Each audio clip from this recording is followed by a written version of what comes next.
নরেন্দ্র মোদী যখন দুর্নীতি ইস্যুকে অস্ত্র করে কেন্দ্র তথা কংগ্রেসের বিরুদ্ধে আক্রমণের সুর চড়াচ্ছেন, তখন রবিবার কর্ণাটকের টুমকুরের সভা থেকে রাহুল গান্ধী মহিলাদের ক্ষমতায়ন ইস্যুতে একযোগে নাম না করে বিঁধলেন বিজেপি ও আরএসএসকে।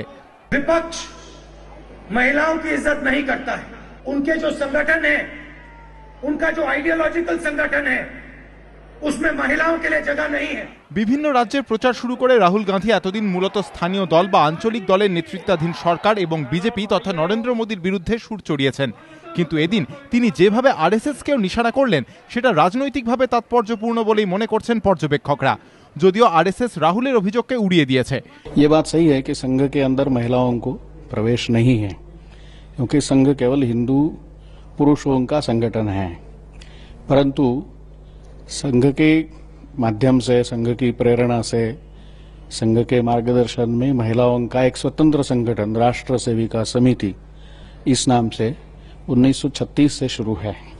दूसरा जो उन्होंने कहा कि संघ के अंदर महिलाओं का अपमान होता है, इससे बड़ा झूठ कोई हो नहीं सकता। ये जो बातें उन्होंने कही है वो राजनीति से प्रेरित है और बोलने के लिए कुछ नहीं है बचा हुआ।